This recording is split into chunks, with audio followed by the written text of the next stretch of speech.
Hello, boys and girls! Welcome to another episode of You and I, with me, the Panda Man. This is the show where I pretend to give a crap about what your opinions are, and I sit around and talk for 10 minutes because I get off listening to my own voice. I will make a habit of reminding you how this works at this point in all future videos. You guys ask me, the Panda Man, have I mentioned that already? Questions relating to video games or the video game world, not religio-politic discussions. Write these questions in comments for these videos or send them to my YouTube inbox, and I will make a video with an answer to a question that I feel like answering. The game in the background for this episode is Sanctum 2 by Coffee Stain Studios.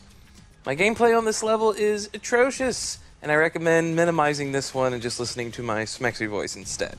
Our question today comes from Wary He Whitehead. Jesus. Oh! We are the Whiteheads. The self-esteem of some people, eh? This little potmark asks, are you excited for Borderlands 2, and are you going to make any changes compared to your Borderlands series if you choose to turn it into a Let's Play?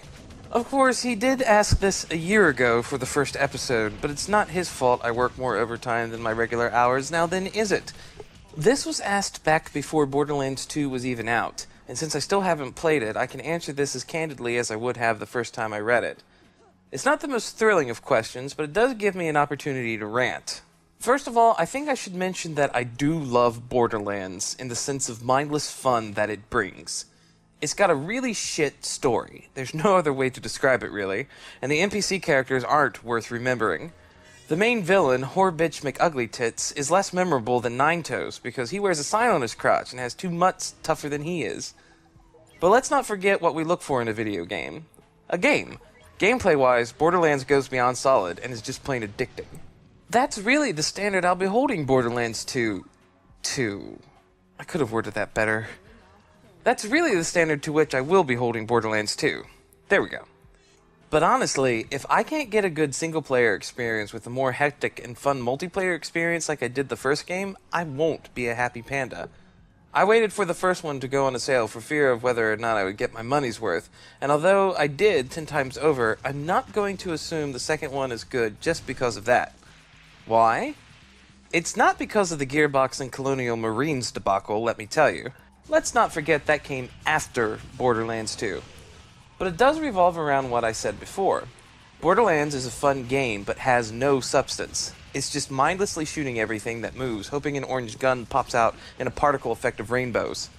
Surprisingly enough, that seems to be very easy to mess up for most developers. I've already heard how there's a more worthwhile story in Borderlands 2, and that sounds like a bad thing.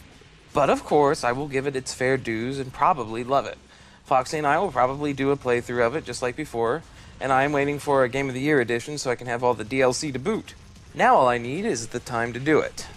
I'd say the most disappointing thing is that they felt the need to drop the original 4 characters. By all means, add to the roster, like the game in the background of this video, for example. But don't make us fall in love with these bizarre guys with their catchphrases and perfect compliments to the other skills just to replace them with, quite frankly, bland stand-ins. A midget dual-gun-toting tank. Bad. Bad. I don't think I'd be as hard on the new gang if they were alongside the original 4. Notice how they don't even have unique skills. One is like Lilith, the other is like Roland, and so on. Now they have some really cool DLC characters like an actual Psycho. Maybe this is because I've played every single Mario and Zelda game since the first ones, and I like having characters span across every game in a series. Or maybe it's because the 4 new guys suck, who knows? I'll find out eventually. And getting to talk to them as NPCs is okay, I guess. Not really. Honestly, what do you guys think about games that have the same characters throughout multiple games in a series? Does it get old for you? Make sure to leave me comments or messages so I can continue the series with your questions. And, until next time, this is me, the Panda Man, with you.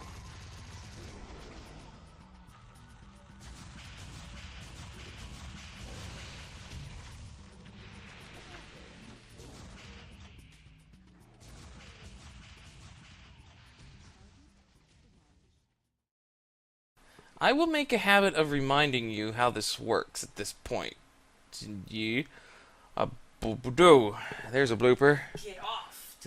That's right. I got off and I distracted myself. Oh, this is written wrong. Have I mentioned? Oh, no, it's not. Shit, I'm supposed to be witty. Damn, I missed my cue to be witty. Write your shit. Write your questions relating. Sorry. And since I still haven't played it, I can answer this as candidly as I would have the first time I was capable of reading it, which wasn't this time. Nope. Next time. I could have worded that better. That is really to the standard. Oh, well, I could have worded it better, and then I could have read it better, and then this would have been a good take. Unfortunately. Good blooper. And that's right. Well, it's not that great a blooper. Quick, say something funny. No. Good enough. But honestly, if I can't get a good... Oh, shit. I can't read for shit. Let's not forget that... Let's not forget that English is difficult to speak. Surprisingly enough, that seems to be very easy to mess up. Make sure to leave me comments or messages so I can continue with the series. I'm so close.